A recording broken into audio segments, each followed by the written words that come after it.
Welcome once again to another edition of DAZN MMA. Sean O'Connell and Dan Hardy, very happy to be with you. Dan, in the United States, it's a holiday weekend. It's a long weekend. No one's being serious right now. Everyone's barbecuing. And concurrent to this, something very unserious about my fight career came up on the internet again. The compilation video of all my weigh-ins, all my stare-downs, makes its rounds like probably once a year on social media. And still there are a lot of people who are seeing it for the very first time, even though most of those are 5+ years ago, which is great. So I thought that we could have a conversation about the art of the stare down. We're seeing lots of people getting into this for the first time with the influencer boxing. We're seeing some great stare downs in the boxing world. Obviously, mixed martial arts, it's a big part of what we do as well. So I wanted to get your thoughts, your philosophy, your strategy when it comes to stare downs. It's always been an interesting dynamic with stare downs, because I always feel like it's different no matter what when you're staring down against someone that you know for sure you're about to fight. And I'm sure you've been there as well. Fans want to come up and they want to get the stare down picture, and I kind of try and give them the same kind of intensity just so they get a little bit of that adrenaline rush, but ultimately it's never the same. It's never the same as when you stare in your opponent in the eyes. And I always like to well, I mean, first of all, you need to let them know through your eyes that you're going to absolutely murder them. I mean, that's the energy that I'm putting into them through my eyes. Like I'm trying to think as many nasty and as violent thoughts as possible, so they feel a little bit unnerved. But I also try not to give them too much about how I'm feeling. You know what I mean? Like something I used to do at weigh-ins. I often used to wear contact lenses. Not quite as extravagant as your, presenting foodstuffs and bouquets of flowers and that, but I always like the contact lenses because it's like a bit of a shield between me and my opponent's eyes. Interesting. Yeah, there are a lot. I'm obviously probably better known for stupid stare downs than I am for fights, which is dubious in itself as a fighter. When people are like, you're the funny weigh-in guy. It's like, yeah, thank you. I won a couple fights also, but whatever. It's something that I'm happy being known for, right? Because my personality is I like to have a laugh. I like to have a good time. And I thought that it was fun to have that dichotomy where at the weigh-ins, 24 hours, 36 hours, however long that is before we're actually, doing the man dance, where I'm still loose and goofing off and having a good time, right? A lot of people, that's the beginning or the middle or I don't know. It's part of their sort of nervous energy. It's part of their ritual. It's part of the fight itself, where they're like, man, I got to like prove right now that I'm going to win this thing. And I'm just at that moment so far removed from actually performing. If I let myself feel adrenaline in that moment, if I let myself feel the nervous energy in that moment, it's going to exhaust me by the time I actually get to the fight. So for me, it was very pointed in defraying the intensity. And right. Because of that, I mean, some people reacted to it well. Some people kind of came to expect it once that gimmick was well known for me. And some guys still just didn't handle it very well, which was always interesting to kind of get the read on. I thought it was a good indication of how nervous they were for the fight, because if they could play along and have a good time, then it showed me like, okay, this guy feels like I do. But if it was someone, if it was someone who was just like, no, I'm not messing with this, it gave me more confidence, because I'm just like, oh, this guy, I'm already in this dude's head. Yeah, that makes sense. I did wonder though, whether there was some kind of thought process behind it, because like the antics were different from one fighter to the next. Like, obviously, was it Marks you offered pizza to, which I thought was quite funny. But then there was a bouquet of flowers in there as well, and I honestly thought that was quite, it was very like Pride Fighting Championships. Often like they'd walk up to Charles Crazy Horse Bennett and offer him a bouquet of flowers before the fight, and he kind of pass it on to his corner man. That's not too unusual, but I think my favorite one has to be the t-shirt with your face on it. I mean, that is just what a genius idea. I did something similar when I fought Marcus Davis, because we'd had the whole trash talking back and forth, and the UFC had done like a 10-minute countdown show on it. And there was just something he said in the opening of it, which it brought me to tears with laughter. He just said, "I hate Dan Hardy." So I had that printed on t-shirts. So That's I came to amazing. the weigh-in with "I hate Dan Hardy" t-shirts. I actually bought him one as well, but I never saw him put it on. But at least your opponent was a good sport. He was wearing his when you were facing off. Did you make enough though of those I hate Dan Hardy t-shirts that I could get one? Oh, dude, absolutely. I've got a wardrobe full of them. Everybody I know wants to wear one of them. It's literally the only thing my parents wear. They just "I hate Dan Hardy" shirts all day, every day. Yeah, That's I've a, that, definitely got one for you, my friend. I'll bring one that out to you. that's a great t-shirt to just give to your friends. Like, yeah, I guess I do. No, yeah, that was you're referencing Bozagita Tayev, who was my only loss in the PFL. We were in Atlantic City, and one of the things, right? I tried to, especially in the PFL, because I was running out of good ideas. I tried to make it like kind of regional, right? We were in Chicago, Chicago deep dish pizza. You know, the city's famous for that. So I ordered a pizza. The pizza was delivered to me standing on the scale, and I Brilliant. gave Honey Marks a slice of Chicago deep dish pizza. And then on the boardwalk in Atlantic City, one of the things you can do is you can go get anything you want printed on a t-shirt, right? So I'm fighting this like stone-faced Dagestani murderer in Bozagita Tayev, and I'm just like, this will be funny. I'll give him a shirt with my face on it that says "I love OC," and then I'll have one with his face on it. And he was a good sport about it. He had a good time with it, and then he kicked my ass. So that was not my Yeah. favorite because of the results of the fight. But yeah, the funniest one for me was uh I guess you in some ways it was like the biggest fight I had in the UFC because of the stage that it was on. It was a Boston card. It was a Conor McGregor card. It was Conor McGregor versus Dennis Seaver, right? And so like when you're just this like nobody in the UFC roster and they put you on the undercard of something like that, you have an Irish name and there's 10,000 screaming Irish fans there. It creates a fun atmosphere, right? So I'm fighting Matt Van Buren, and I tell him backstage, pre-weigh-in, you know how we're all sitting in those cramped little rooms in the backstage area or whatever. I walk over. I did this with a lot of my opponents because I do respect the game and I do respect my opponents, and I didn't want to come off as a douche. So I walked over and I was just like, "Hey, you probably know this already. I always do something goofy at the weigh-ins. It's not intended as any kind of disrespect, but we're fighting anyway, so you can take it how you want, you know?" And he was like, "Okay." I thought that was fine, you know? And then he's the one I gave the nose boop. And I just said, boop, and booped him on the nose. And Dana was actually there for that stare off. And the Irish fans happened to adopt me because of my O'Connell last name. And they were packed in this theater where we were doing the weigh-ins. And they all went nuts. And he got like genuinely, even though I warned him ahead of time, he was like genuinely upset about it. And even when we went backstage, he was like, "What the hell, man?"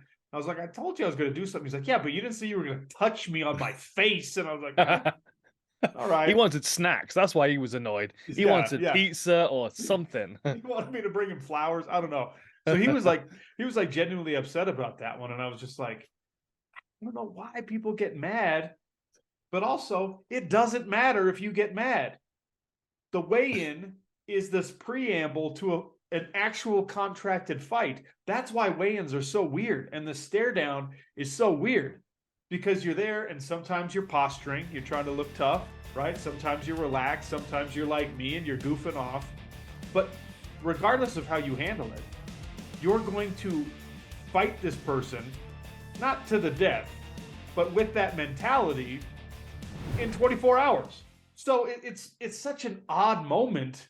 I kind of celebrated the oddity of it Yeah. by coming up with something new every time. How much thought went into it? Because, well, say for example, like with Mike Swick, I fought Mike Swick after I fought Marcus Davis, and I think Mike Swick was expecting all the way through the training camp for me to start with the trash talk, and because I never did it, I think it was a little bit unnerving for him. He was kind of always like waiting for it to start. So then, during fight week, he made a couple of references to it about the fact that he was hoping for more trash talk and etc. etc. And I just happened to be walking through the city and I noticed there was a trophy shop and it had this most beautiful runner-up trophy in the window. So I went and purchased that for Mike Swick for the press conference. But that was like in the moment, and I just saw it and it was perfect, and I didn't want him to leave empty-handed. So like that was kind of, you know, that was a spur of the moment opportunistic thing. But I didn't really think about it. There wasn't like a plan. I mean, there was a time I think when I fought where was it? Can't remember who I fought now. Might have been Anthony Johnson. But I wore a Charlie Sheen winning t-shirt. You know what I mean? Like there were like a few times I came kind of prepared, but like yours seemed like you had some real preparation to it. Like how much did you think about it, and how often were you just kind of showing up fight week thinking, I'm gonna have to do something weird. I'm not sure what it's gonna be. Yeah, the only one that I showed up like that in the UFC was my debut against Ryan Jimmo. That's the toast. That's the drink. Yeah, I remember that the one. linked arms drinking one. Rest in peace, Ryan Jimmo. Great guy. Passed tragically a long time ago now. Messed up. But yeah, that was the only one where, you know, because it's like it's a short notice UFC fight. It's obviously there's a lot more pressure, there's a lot more whatever. And I'm like, am I still gonna do this? Because I was always kind of a cad at the weigh-ins when I was on the local scene, right? But I was just like, you're a lot more comfortable. You're the main event fighter when you're the local guy, right? And you're like, you can kind of do what you want, and the promoters are going to be okay with whatever you're doing and that kind of thing. I was a single young man at the time, so a lot of those antics, I'd just be flirting with the ring girls and ignoring my opponent, and people would laugh about that. But like, I get to the UFC, and I'm just like, man, I don't know. And thankfully, my coach, Jeremy Horn, he's been in 100+ stare downs in his career, and he's just like, what are you going to do? And we're standing backstage, and I know Jimmo from our mutual time trying out for the Ultimate Fighter, and we have a good relationship, and we were kind of laughing about the fact that we had to fight each other.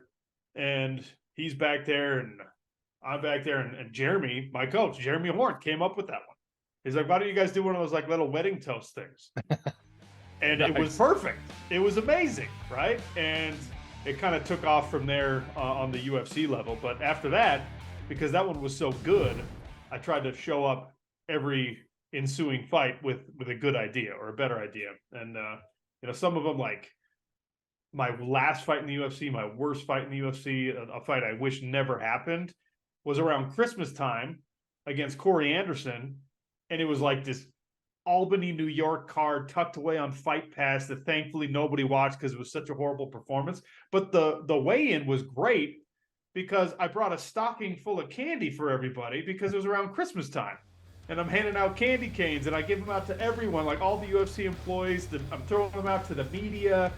I had a Santa Claus hat on. Corey was a good sport about it. But it was such a small, like, afterthought card that one I don't even think made any of these compilation videos. So, yeah, man, it was fun. And I just like to put a little thought into it. And it took away my own nervousness for the fight. So, yeah.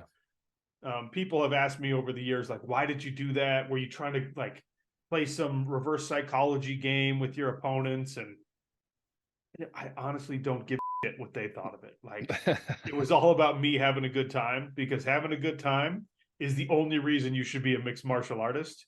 Because for most of us, it took a lot of luck and everything breaking the right way to actually make a good living at it. So you should do this for fun. That's a good shout. That's a very good shout. Were there any favorites of other people's that you'd seen? I know Tom Lawler always used to have some funny ones, or like Iwan Kutalaba painting himself green and stuff. Yeah, Are there any favorites that you like? Yeah, I like what Kutalaba does. I'm a big Star Wars guy, and I think it was Cole Miller who did the lightsaber face-off. Yeah, I was actually kind of mad about that. I was in the UFC at that time, and I was just like, I wanted to use that one.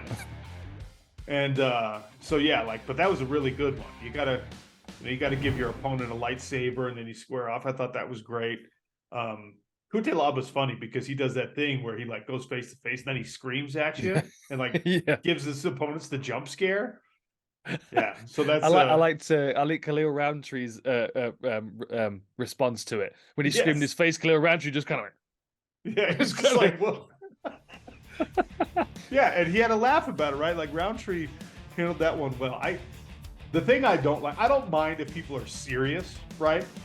Like, I'm not going to judge any fighter. Like, it's a good moment for people to use how they want to use it, and some people do use it to size up, right? Dana White has famously been asked about, like, can you tell who's going to win based on the energy in a face-off? And he's always like, man, you can really read some things in there. Whether that's true or not, when you're in those moments, like, yes, there's some psychology at play there. So if people are serious about it, people are intense about it, that's not me, but like, do your own thing. The thing that bothers me, that genuinely does bother me, is when guys get physical at the weigh-ins and the face-offs. yeah. Like, don't be an idiot. You're contractually obligated to fight for good money in a matter of hours, days at worst, right? Don't do that. And I know fans love it sometimes. Because, oh man, these guys, it's real hate, it's real vitriol. Like, yeah, but it, like, really stupid stuff can happen. Who threw their neck out or threw their back out because somebody shoved them? Who was that? I was just trying to remember. It was a UFC fighter, wasn't it? Yes. He got shoved and he Drakkar Klose. Ah, there we go. Drakkar Klose. That's a very Star Wars name, isn't it? Don't you think? Yes. Drakkar Klose. Yes. It's like Lando Venata and Drakkar Klose. When they fought, I'm like, this is on the undercard of Mandalorian for sure. That is like fight from Tatooine. That's the like, you should have had Jabba the Hutt reffing that one. Yeah. Drakkar Klose got shoved at a weigh-in at a face-off, and it like seriously damaged his neck. And does that mean he's not tough? No, it means that he was totally not expecting to be touched at that time. And of course, that's when you're more likely to get injured. There have been some, I have to admit though, there have been some iconic moments in the sport of mixed martial arts that have come from this faux pas, this thing that I'm like, don't do it, right? Like Daniel Cormier, John Jones actually throwing down with Dave Scholler in the middle, trying to break it up, is so iconic in the sport of MMA. Like, what a moment in that rivalry, what a moment for the UFC that was, and like, and kind of proving to people like these guys genuinely hate each other. Yeah. And yes, they're willing to fight with millions of dollars on the line, but they'll also do it in a parking lot. For sure. And I think the iconic moment when John Jones just stood back up on stage afterwards and he just kind of roared. Do you remember that? Yeah. He just kind of went, ah! It was like, yeah, just, I mean, that energy resonated through the building on that moment. But for sure, they're like, you know, the thing is, like, Conor McGregor was always really good at it, wasn't he? He was always really good at kind of jeering his opponents and trying to get to them, trying to poke them with his foot. He was doing that against Mayweather as well. But I always felt far more like it was under control and like it was done for the fans' benefit, as opposed to a lack of control. You know what I mean? Yeah. Like a losing of control. Like that doesn't show me anything particularly interesting in that. Whereas when someone's playing and like, yeah. It has to be done correctly, but McGregor was one of the best at it, I think. I mean, he's the best showman in the history of mixed martial arts, and I think walks that line physically at the face-offs so well, because he'll do that thing where he sticks his arm out and puts it right in someone's face, and they start slapping the hand away, and it looks like violence, but then it's always someone comes and grabs. Like it's what the fans want. It's what the fans love. And if you're not going to give them that, and I was never going to give them that, you got to give them something to laugh at. And that's where the compilation on the internet that rotates like every year. One of the funniest things about this video, this compilation video, Dan, is that the first person who put it together was, I believe, a radio DJ in New Zealand. Like, cut all the videos, I think it was my first 5 or 6 UFC weigh-ins. Cut all the videos together and put like a generic sound bed to the background, put it on YouTube, and it went insane. It got like 30 or 50 or 100 million views in like a month, and he got the cease and desist letter, of course, because that content is owned by the UFC, and nobody else can have any fun with it. Nobody else can do anything good with it. But people had ripped it already, so there's like 10 versions of it, all with a few less views that go and they circle around. And I'll know when it's happening, when it's going through the internet again, because all of a sudden my Instagram or my Twitter, I'll get like 1,000 new followers from like Romania. And I'll be like, why are all these Romanian people following me? And then some Romanian MMA website will have put the video up. So thank you to whoever's throwing these things up every year, because it helps me relive the glory days. He's the pinata guy. That's what you're known as in Romania. Yeah, the PFL did an amazing compilation video, and we'll link it, where they did not only the weigh-ins from the PFL, but then the results of the fights. I hope they left the Bozagit one out, actually. I can't remember if they did. Gosh, that sucked. If we can convince Dan Hardy at some point, if there's something out there, if Jake Paul wants to fight you or whatever, and Dan Hardy comes out of this pseudo-retirement, this long layoff, and has to do another face-off, has to do another one of these things, what will it look like? You know, that's a good question. There was one thing that I never got the chance to do, and obviously, you know, I was famous for my mohawk back in my old fighting days, and I never got to fight in New York either. I always liked the idea of fighting in New York and having my hair as green Liberty spikes, like proper, like rancid mohawk, like spiked up, bleached and dyed green, you know, and try and get them as big as I can before the weigh-in starts. I would like, you know, so I'm talking like a 2 or 3 foot mohawk here, loads of glue and hairspray in it. I mean, of course, I probably have to shave it off for the fight, but that I always wanted to do that. Liberty spikes in New York would be awesome, especially against Jake Paul. Why not? Hey, that'll be awesome. I'm going to tell you, you got to go all the way, and you got to have the torch and the tablets and like a green robe. You know what I mean? Just go stand out there. Give me your tired, your poor, your huddled masses inscribed on some, like, let's go. That's it. Give me a pay-per-views. Now I want to see this. Yeah, that's why I had to retire from mixed martial arts, because I was running out of good ideas for weigh-ins. No, you've got to bring that to Star Wars one, my friend. I'll dress up as Darth Maul. I don't mind doing the face paint and those contact lenses. That would be worth it. I'd come out of retirement just to have someone like go. If I could convince, how much do you think I would have to guarantee an opponent? If like, and Cole Miller tried to do this, I think he tried to do like the force thing, you know. How much would you have to pay an opponent or entice an opponent with to like full on act with you, where you give them a force push and they go flying backward? Who would participate in that?